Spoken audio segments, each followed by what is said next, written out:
Bonjour à toutes et à tous, bienvenue, c'est Smart Impact, l'émission de celles et ceux qui font de la transformation environnementale et sociétale un axe fort de leur stratégie. Et voici le sommaire. Mon invité, c'est Julien Delmouli, dirigeant de ShiftPoint, cofondateur de l'Alliance Durable, qui publie un livre blanc du numérique responsable. On va le découvrir ensemble.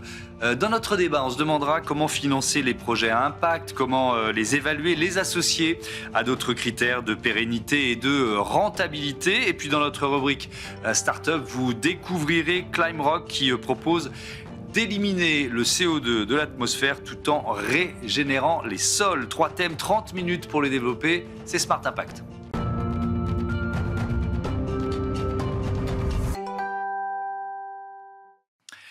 L'invité de ce Smart Impact, c'est Julien Delmouli, bonjour. Bonjour. Vous êtes dirigeant de ShiftPoint, cofondateur de l'Alliance Durable. C'est quoi l'Alliance Durable ? L'Alliance Durable, c'est un groupement de 3 cabinets. Un cabinet d'avocats qui s'appelle Inlaw, spécialiste du numérique. Un cabinet de RSE qui s'appelle ECO, qui est spécialiste des infrastructures numériques. Donc mon cabinet, ShiftPoint, cabinet de stratégie pour un numérique au service de l'environnement. Donc on a fait une alliance de compétences.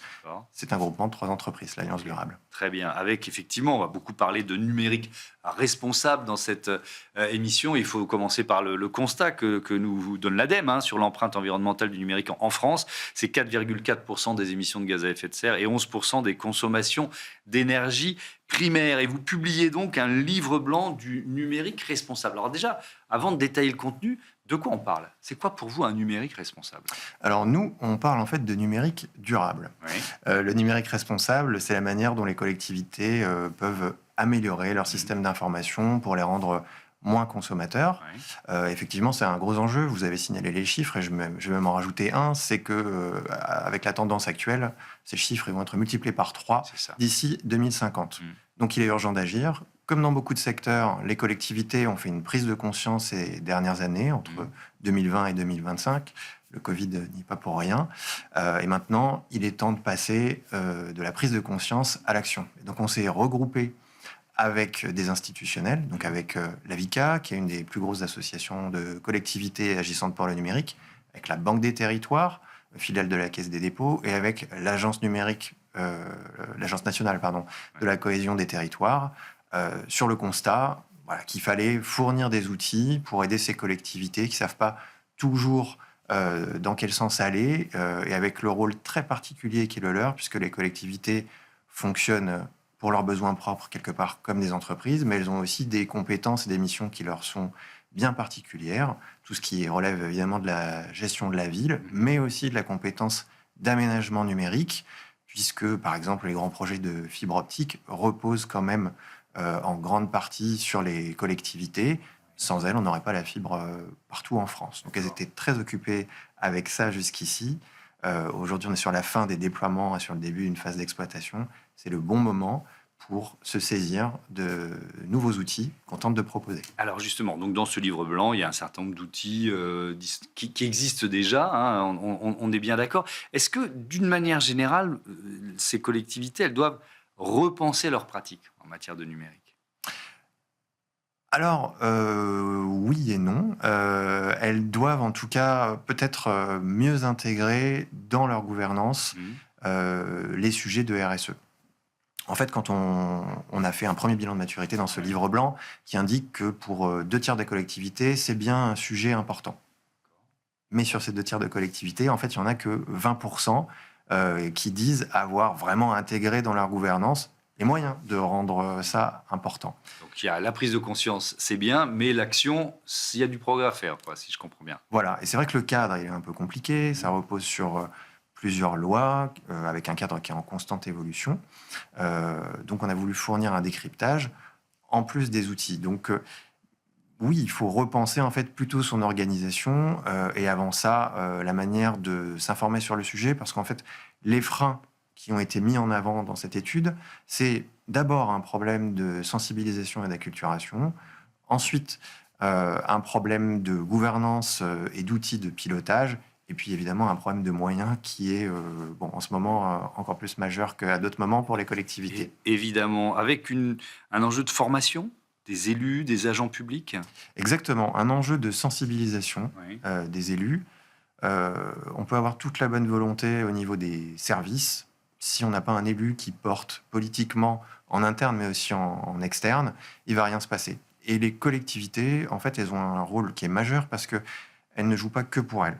Alors bien sûr, et c'est le numérique responsable, elles peuvent améliorer leurs propres pratiques, mais elles sont aussi au centre d'un écosystème avec l'achat public, avec beaucoup d'entreprises privées. Donc en fait, ça ne concerne pas que les collectivités, ce livre blanc, ça concerne aussi toutes les entreprises qui sont au service des collectivités, mais aussi les citoyens, puisque les collectivités sont évidemment là pour les citoyens. Alors, qu'est-ce qui est le plus efficace? Si on veut, je dirais une collectivité territoriale, ça ne m'arrivera jamais, mais c'est pas grave. Et je me dis, bon, ok, il faut que mon numérique soit plus durable. C'est quoi? C'est revoir le site internet pour qu'il soit plus sobre? C'est changer ma politique d'achat pour aller vers du reconditionné? Quel est le levier le plus efficace? Alors, il y a des sujets qui sont transversaux et c'est ceux sur lesquels on s'est concentré. Donc, tout ce que vous dites est important, mais nous, on a relevé que l'achat public était un levier majeur, que le fait d'adopter une feuille de route RSE, qui est un sujet encore plus transversal, et puis le fait d'intégrer tout ça dans une stratégie d'ensemble, c'est ça en fait notre alliance, l'Alliance durable, ce sont les leviers majeurs pour y arriver. Et ça permet d'avoir un nombre d'actions sur plusieurs domaines différents. Mais alors, rentrons dans le détail, une politique d'achat responsable en matière numérique, ça veut dire quoi? Alors, il y a des sujets de court terme et des sujets de long terme. Les sujets de court terme, pour les achats publics, ça va être par exemple le fait de mettre dans ces marchés publics un certain nombre de clauses RSE très, très concrètes sur le réemploi, sur un certain nombre d'obligations. Et donc, le fait de travailler à très court terme sur un clausier RSE qui va permettre à une collectivité de booster son efficacité. Parce qu'en fait, ce qui se passe, c'est que les collectivités mettent des clauses RSE aujourd'hui, en tout cas dans le numérique, souvent qui sont vagues. Donc ça ne permet pas de maximiser l'effort d'entreprises dont certaines sont prêtes et d'autres sont moins prêtes. Mais alors, pardon de vous interrompre, je vais peut-être que ma question sera à côté de la plaque, mais c'est pas grave. C'est par exemple, je renouvelle un parc d'ordinateurs et je me mets un objectif de 20%, 30% d'ordinateurs reconditionnés, c'est ça? Ça rentre dans ce détail-là? Oui, ça rentre dans ce détail-là, et ça touche aussi au sujet d'aménagement numérique, de Smart City, qui sont des grands projets de territoire avec des impacts qui sont majeurs, parce qu'il y a, pour l'aménagement numérique, beaucoup de travaux publics. Là, il faut effectivement prendre des actions qui ne sont pas qu'au moment de l'installation, mais aussi tout au long de la vie du réseau.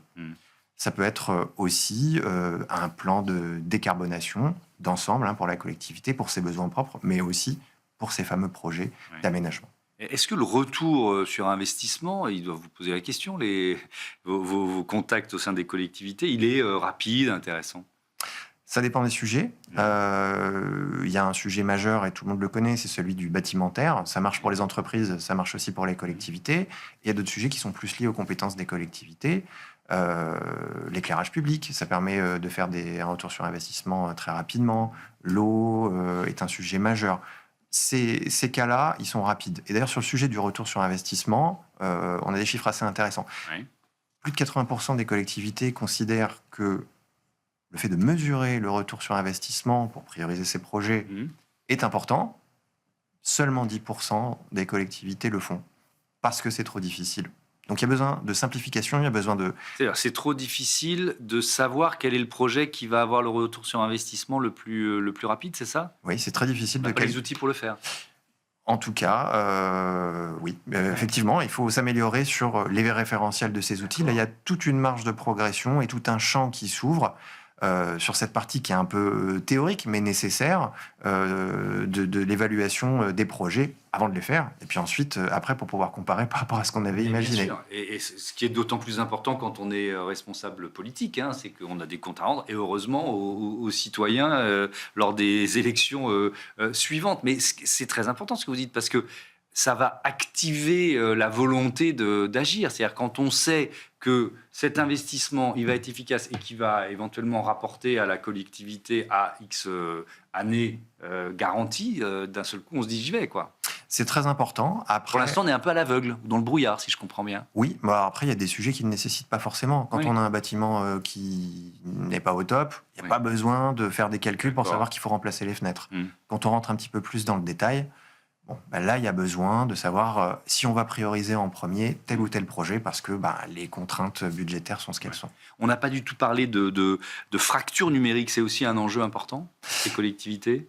Oui, de la réduire, de lutter contre la fracture numérique, notamment dans certaines zones de leur département ou de leur région. Alors c'est un enjeu de société. La transition numérique comme la transition écologique sont deux enjeux de société. Donc nous, on essaie de proposer de conjuguer les deux ensemble. Je dirais que ce sujet-là, il est presque derrière nous. En France, on a une spécificité, c'est le plan France Très Haut Débit sur la fibre optique.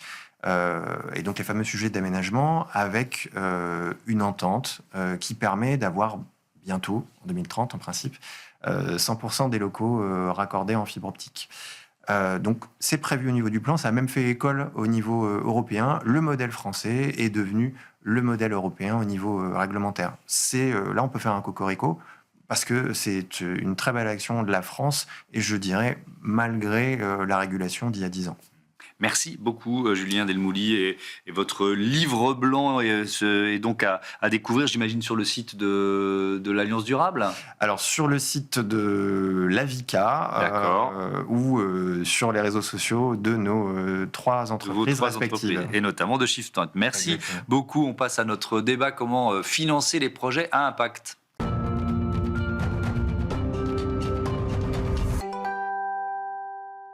C'est le débat de ce Smart Impact. On parle du financement des projets, des startups à impact avec Julie Lamy. Bonjour. Bonjour. Bienvenue. Vous êtes responsable régional du pôle financement à la CCI Paris Île-de-France. Et Christophe Servazel, bonjour. Bonjour. Bienvenue à vous, cofondateur de l'atelier Cologne et Business Angel. Et on va donc parler ensemble de ces startups à impact. Déjà, est-ce qu'on peut définir de quoi on parle ? Tiens, c'est quoi pour vous une startup à impact ? Alors, une start-up à impact, pour moi, c'est une start-up qui a besoin de la rentabilité économique, mais qui a aussi le côté transformation sociale et environnementale, en fait. Et ça, c'est le critère sur lequel vous les sélectionnez, en quelque sorte ? Exactement, tout à fait. Il faut qu'il y ait cette volonté, dès le départ, en fait. Il faut que ce soit intentionnel de la part de la start-up de vouloir transformer ce côté sociétal, environnemental, en fonction de là où ils veulent aller. Est-ce que toutes les start-up sont à impact aujourd'hui ? Ah non, pas du tout. non. Ce sont vraiment des chefs d'entreprise qui ont envie dans mon domaine plutôt, de lancer des produits, que ce soit de la beauté, de la mode ou autre, qui sont vraiment responsables d'un point de vue écologique et social, c'est vrai, mais pour moi, c'est d'abord d'un point de vue écologique, dans leur procédé de fabrication, les matières qu'ils cherchent, la recyclabilité, etc. Quels sont pour vous les principaux critères que vous avez en tête quand vous sélectionnez un projet ? C'est essentiellement les chefs d'entreprise. L'humain. C'est voilà, d'abord l'humain. Alors j'aime bien les duos, homme-femme ou homme-homme ou femme-femme, mais j'aime bien les duos. Voilà. Pourquoi ? Et puis, parce que je trouve que ça donne plus à la fois de plaisir et de sécurité. Voilà, les deux. Ça marche mieux, généralement. Quand vous vous retrouvez face à un projet de start-up à impact, moi, ce que je trouve intéressant, c'est de savoir si l'engagement, le sens, la capacité de transformation de notre société prime sur la rentabilité. Alors, la rentabilité est toujours là, il ne faut pas l'oublier dans les projets à impact. Mais si c'est pour qu'elle ferme au bout de 6 mois, ça ne sert à rien. Mais il s'avère que généralement, ils ont ce côté impact, mais ils ont aussi cette notion de rentabilité, de ROI, et donc de vouloir faire des modèles durables, performants. Donc voilà, donc ça peut être parfois un peu plus long en termes de déploiement, en fait, sur ces activités, mais pour autant, il y a toujours ces mêmes notions qui sont regardées. Mais c'est plutôt le côté dans la durée, en fait, qui permet en fait de différencier un financement impact à un financement plus classique. Est-ce qu'il y a une sorte de valeur ajoutée de l'impact ? Oui, en fait, disons qu'ils sont vraiment dans l'avantage, en fait, c'est le côté social et environnemental. Donc, du coup, il y a forcément une valeur ajoutée. Il y a cette notion de résilience aussi économique qu'on retrouve souvent dans des financements à impact, où là, c'est intéressant, en fait, c'est le côté inclusion sociale également, avec le côté, c'est plus inclusif, c'est les transformations, les nouvelles transformations sur ces financements. Est-ce que, alors, il y a l'humain, vous nous l'avez dit, mais est-ce qu'il y a des outils d'analyse ?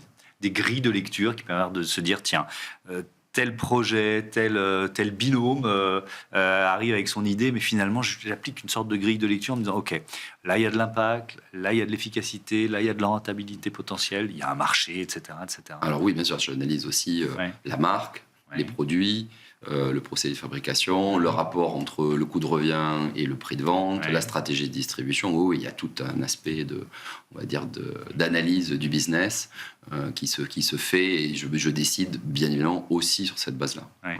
Mais qui s'applique à l'impact, vous voyez ce que je veux dire, parce que là, ce que vous nous avez décrit, c'est plutôt du business, ou du produit. Est-ce que sur une matière qui est peut-être un peu plus volatile, qui est celle de l'engagement, de la capacité de transformer une société, enfin notre société ou pas, est-ce que vous avez une grille de lecture ou pas? Bah oui, quand on analyse les produits, donc je prends l'exemple d'une marque, je sais pas si on peut citer les marques. Allez-y, voilà, qui s'appelle What Matters, qui fait des produits super pour la maison, que ce soit l'entretien, mais aussi la salle de bain, les parfums d'intérieur. Donc c'est des flacons en verre renforcés, incassables et qui sont rechargeables.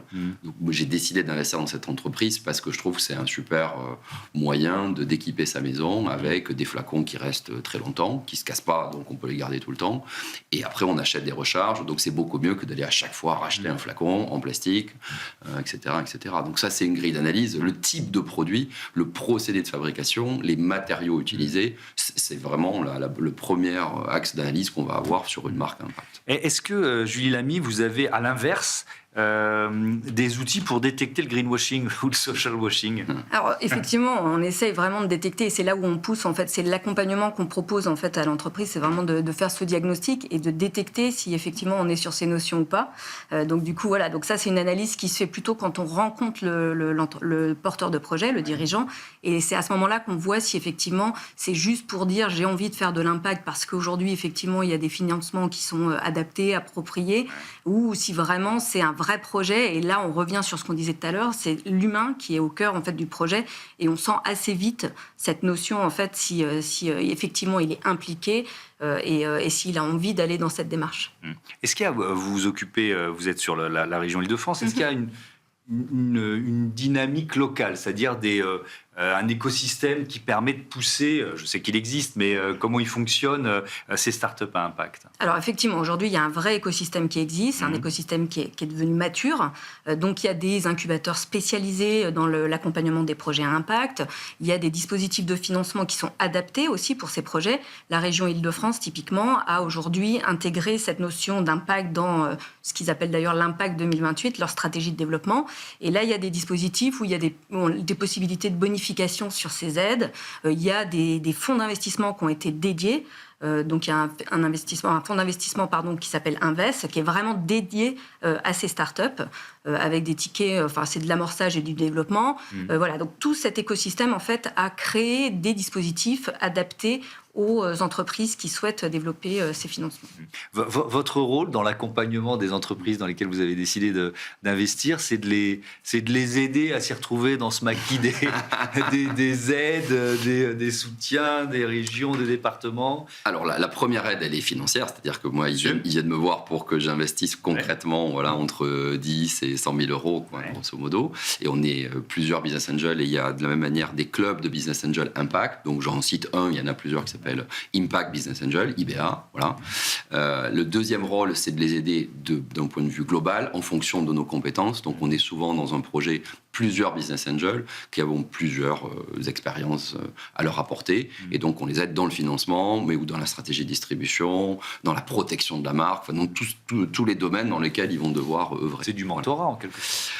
Oui, on peut. Oui, après, voilà, le mot, c'est un peu un gros mot, mais non, moi j'aime bien ce mot-là. D'accord. Mais pour moi, c'est plutôt. Enfin, moi, je me considère toujours entrepreneur, même si je suis aujourd'hui business angel. J'ai plus d'entreprise à moi opérationnelle, mais c'est des entrepreneurs qui parlent avec d'autres entrepreneurs, tout simplement. Et sur la dimension homme-femme, tiens, j'ai bien envie d'aller rechercher là-dessus. Est-ce qu'il y a plus de femmes qui portent des projets à impact? Non, pas forcément. Après, ça dépend des domaines, des secteurs d'activité. Mais globalement, c'est assez bien réparti, en fait, entre hommes-femmes. Et comme, c'est vrai que souvent, il y a des duos aussi, donc du coup, ça équilibre. Mais donc après, peut-être plus dans le social, mais après, ça va vraiment dépendre du secteur sur lequel on regarde les chiffres. Alors, je viens vous chercher là-dessus parce qu'il y a quand même plus de difficultés pour les femmes entrepreneuses à lever des fonds. Exactement. Vous n'ignorez forcément pas cette statistique. Comment vous luttez contre ce biais ? L'idée, c'est vraiment, encore une fois, sur l'accompagnement, en fait, parce que c'est un accompagnement spécifique où il faut les rassurer, ce côté leadership, ambition. Effectivement, une femme a plus de difficultés à se projeter et plus à viser la sécurité. En fait, elles ont moins l'ambition, en fait. Donc, c'est vraiment ce travail-là qui est fait pour accompagner les femmes, en fait, de travailler le leadership et l'ambition. Alors, il y a effectivement les femmes elles-mêmes, mais il y a aussi un biais des investisseurs. Effectivement, aussi. Alors après, il y a des fonds qui ont été créés dernièrement sur ce volet-là pour justement les accompagner. Il y a aussi des femmes business angels qui sont là pour porter en fait et aider, accompagner ces femmes à aller chercher plus de fonds, à se développer. Mais oui, c'est vrai que c'est... Est-ce que vous l'avez ressenti ça parfois ? C'est-à-dire voir, par exemple, un binôme, vous dites, je préfère les duos, un duo de femmes qui va avoir plus de mal à lever les fonds qu'un duo d'hommes.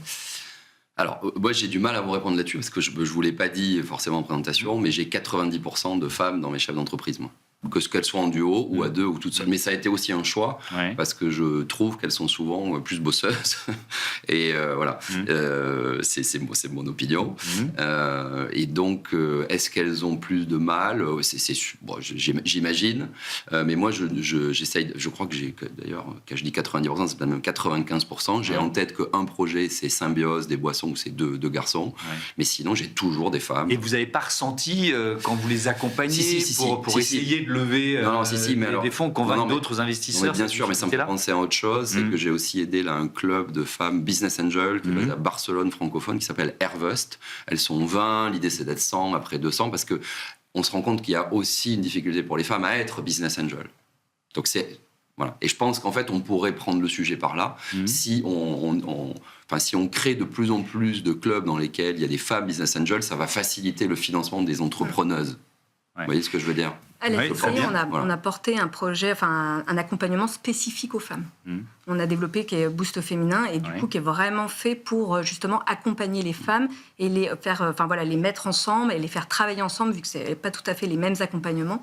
Donc ça, on commence aussi à développer ce genre d'action où on peut les aider et les accompagner. Dernière question, il nous reste 1 minute. Quand un projet que vous accompagnez n'atteint pas forcément ses objectifs d'impact, qu'est-ce qui se passe ? Comment vous réagissez ?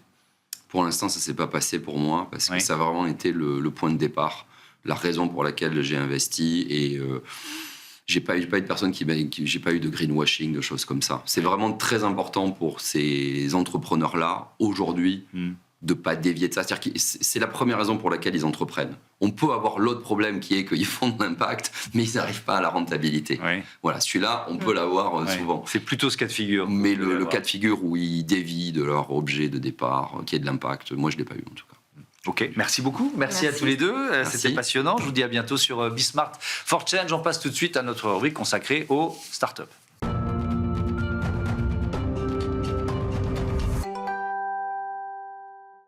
C'est Smart Ideas, notre rubrique Startup avec Arthur Chabot. Bonjour. Bonjour. Bienvenue, vous êtes le cofondateur de Climerock, créé en 2023, août 2023, avec Antoine Davy. Qu'est-ce qui vous a lancé ? C'était quoi l'idée de départ ? Alors, au départ, avec Antoine, on s'est posé autour de la question climatique. On connaît tous les challenges qu'il y a à ce niveau-là.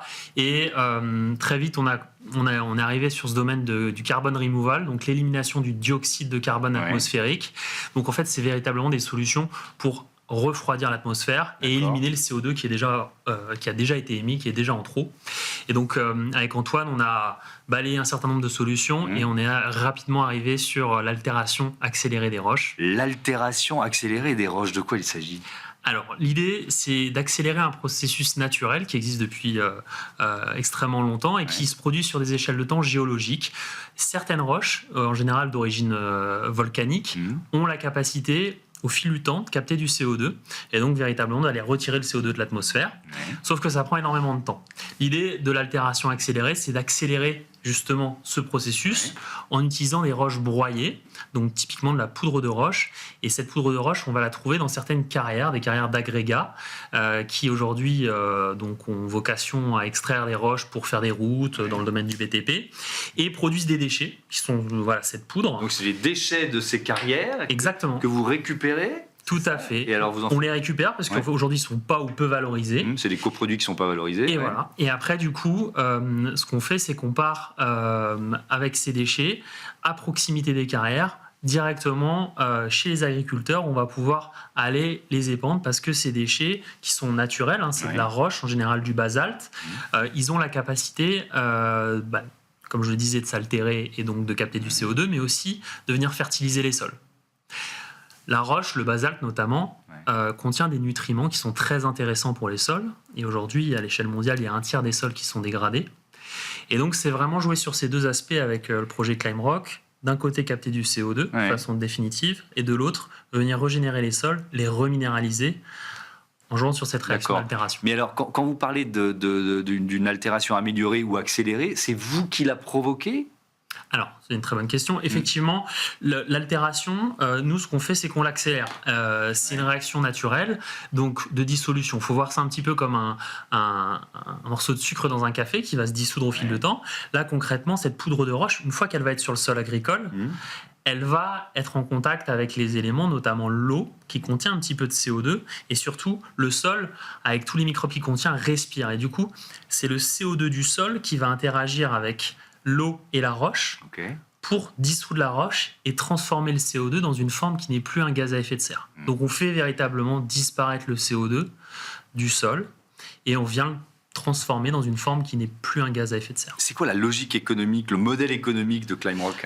Aujourd'hui, le modèle économique de Climerock, c'est... alors pour l'instant, on n'est pas en phase de commercialisation, puisque la technologie elle est encore jeune, et donc on est surtout sur de la R&D pour être capable de mesurer tout ça. Mais à terme, ça sera de proposer des certificats d'absorption du carbone à des grandes entreprises qui, dans le cadre de leurs engagements vers le net zéro, prévoient d'avoir un volet d'émissions résiduelles, donc des émissions incompressibles qui n'arriveront pas à éliminer et qui pourront compenser grâce à des techniques de carbone removal, d'élimination du dioxyde de carbone permanente et de haute qualité. Il y a une logique que je trouve vraiment intéressante dans notre projet, c'est aussi une logique de circuit court.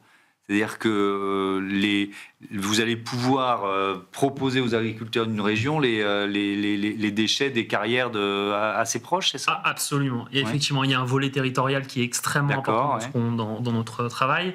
L'idée, c'est de créer vraiment des petites cellules d'économie circulaire où les déchets des uns servent d'intrants aux autres, de réconcilier des mondes qui parfois se côtoient parce que souvent, les carrières, elles sont rarement dans des grandes villes, elles sont souvent au milieu des champs et parfois il y a des frictions. L'idée, c'est de dire les agriculteurs, ils peuvent utiliser cette roche comme intrant sous forme d'engrais. Ça va les aider à améliorer le pH de leur sol. Ça, c'est un élément clé dans le pilotage agronomique.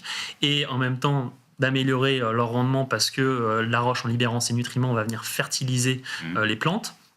Et en même temps, pour les carrières, d'avoir un impact positif, souvent là où elles sont décrites. Dernier mot rapide pour passer à l'échelle. Vous cherchez des partenaires là aujourd'hui, vous en êtes où ? Aujourd'hui, on est pionnier dans le domaine du carbone removal et en particulier sur le RW. Et donc, on cherche du soutien de la part de grands groupes qui seraient intéressés pour nous accompagner dans le développement de cette technologie. Merci beaucoup Arthur Chabot et bon vent à Climerock. Voilà, c'est la fin de ce Smart Impact. Merci à toutes et à tous de votre fidélité. Je vous dis à très vite.